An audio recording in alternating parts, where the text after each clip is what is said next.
أعوذ بالله من الشيطان الرجيم بسم الله الرحمن الرحيم رب اشرح لي صدري ويسر لي أمري واحلل عقدة من لساني يفقهوا قولي واجعل لي وزيرا من أهلي رب زدني علما اللهم فقهنا في الدين۔ اللہ تعالیٰ نے سورۃ البقرہ میں آیت نمبر 8 میں ایک تیسرے گروہ کا ذکر فرمایا جو تھے منافقین۔ منافق کا لفظ نفقہ سے نکلا ہے، اس کا مطلب ہے ریاکار، عیار، ظاہر میں دوست، باطن میں دشمن۔ سورۃ البقرہ آیت نمبر 8 میں اللہ تعالیٰ فرما رہے ہیں وَمِنَ النَّاسِ مَن يَقُولُ آمَنَّا، اور لوگوں میں سے کوئی ایسا بھی ہے جو کہتا ہے ایمان لائے ہم، باللہ اللہ پر، وبالیوم الآخر اور آخرت کے دن پر، وما ہم بمؤمنین حالانکہ وہ مومن نہیں ہیں۔ اللہ تعالیٰ فرما رہے ہیں حالانکہ وہ کہہ رہے ہیں کہ ہم اللہ اور آخرت کے دن پر ایمان ڈال، لیکن وہ مومن نہیں، کیونکہ وہ صرف ظاہری حساب سے، صرف زبان سے اقرار کرتے تھے، لیکن ان کے دلوں میں ایمان کی حالت کا ایک دن بھی نہیں گزرا۔ اللہ تعالیٰ نے قرآن پاک میں کئی جگہ پر ان لوگوں کا تذکرہ فرمایا۔ سورۃ النساء آیت نمبر 142 میں، سورۃ التوبہ آیت نمبر 67، سورۃ الحج آیت نمبر 11، سورۃ العنکبوت آیت نمبر 10 اور پوری کی پوری سورۃ المنافقون اتار کر 11 آیتوں کی وہ سورہ تھی جس میں اللہ تعالیٰ نے ڈیٹیل سے ان لوگوں کے کردار کو اچھی طرح لوگوں کو سمجھا دیا۔ غزوہ تبوک کے موقع پر بھی ان لوگوں کے کئی راز فاش ہوئے، اور اسپیشلی جب رسول اللہ صلی اللہ علیہ وسلم کی مدینہ کی طرف ہجرت ہوئی اس کے بعد یہ لوگ کھل کر سامنے آئے۔ ان کی بزدلی، ان کی اللہ کی راہ میں خرچ کرنے سے ہاتھ روکنا، راہ خدا میں جان کا خوف، دنیا کے مال سے محبت، لوگوں کو برائی کا حکم دینا اور بھلائی سے روکنا، نماز میں سستی اور کاہلی دکھانا، دنیا کے فائدے چاہنا، اللہ تعالیٰ اور رسول صلی اللہ علیہ وآلہ وسلم اور مومنوں کو دھوکہ دینا۔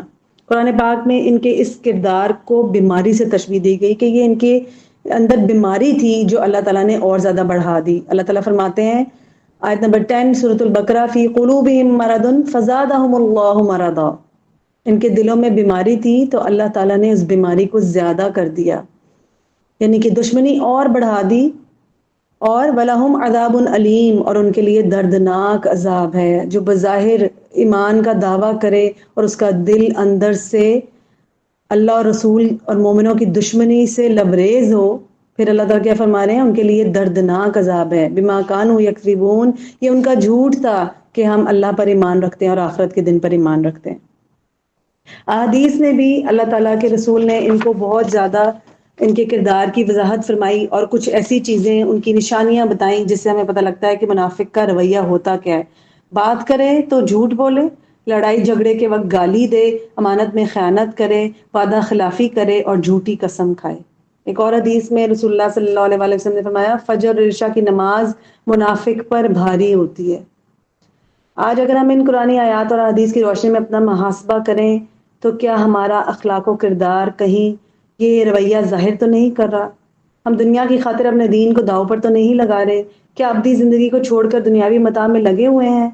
کیا ہم امت مسلمہ کا فریضہ امر بالمعروف اور نہی عن المنکر انجام دے رہے ہیں کہ ہم نے لوگوں کو نیکی کا حکم دینا اور برائی سے روکنا ہے؟ ان تمام کردار اور رویے عادات کو دیکھتے ہوئے اللہ تعالیٰ نے قرآن پاک میں ان لوگوں کے انجام کے بارے میں بھی بتا دیا۔ سورۃ النساء آیت نمبر 145 میں اللہ تعالیٰ فرما رہے ہیں ان المنافقین فی الدرک الاسفل، بے شک منافقین کیا ہوں گے؟ نچلے درجے میں ہوں گے، سب سے نچلا، جہنم کا نچلے سے نچلا، من النار، سب سے نچلا درجہ جو ہے وہ کس کو ملے گا؟ جہنم کا، منافقین کو۔ وَلَن تَجِدَ لَهُمْ نَصِيرًا، اور ان کے لیے آپ کوئی مددگار نہیں پائیں گے۔ حضرت عمر رضی اللہ عنہ کے بارے میں آتا ہے کہ حذیفہ بن یمان رضی اللہ عنہ، جن کو رازدان رسول کہا جاتا ہے، جن کے پاس منافقین کی لسٹ موجود تھی جو اللہ تعالیٰ کے رسول نے ان کو غزوہ خندق سے واپسی پر بتائی تھی، وہ پوچھا کرتے تھے اپنے آخری ایام میں حضرت عمر کہ کہیں ان کا نام اس لسٹ میں موجود تو نہیں ہے۔ آپ خوف کا عالم دیکھیں کہ ایک شخص جن کے بارے میں رسول اللہ صلی اللہ علیہ وآلہ وسلم نے فرمایا کہ شیطان بھی ان کو دیکھ کے اپنا رستہ بدل لیتا ہے، اور وہ شخص جن کو دنیا میں جنت کی بشارت دے دی گئی تھی، ان کے بارے میں وہ پوچھ رہے ہیں کہ کیا میرا نام اس لسٹ میں موجود تو نہیں ہے۔ تو آج ہم اپنے آپ کو دیکھ لیں، اپنا محاسبہ کریں کہ کس طرح سے ہمیں اپنے آپ کو لے کر چلنا ہے. کیا ان میں سے کوئی ایک بھی بات میری ذات کے اندر موجود تو نہیں ہے؟ کیا جو فریضہ اللہ تعالیٰ نے مجھے سونپا تھا، کیا میں اس کو نبھا رہی ہوں کہ نہیں نبھا رہی؟ یا ہم جو بھی سب مسلمان امت مسلمہ کی حیثیت سے ہم اس فریضے کو نبھا رہے ہیں کہ نہیں؟ اللہ تعالیٰ ہمیں اپنا محاسبہ کرنے کی توفیق عطا فرمائے اور ہم سے راضی ہو جائے. آمین یا رب العالمین. وآخر دعوانا ان الحمد للہ رب العالمین. السلام علیکم ورحمۃ اللہ وبرکاتہ.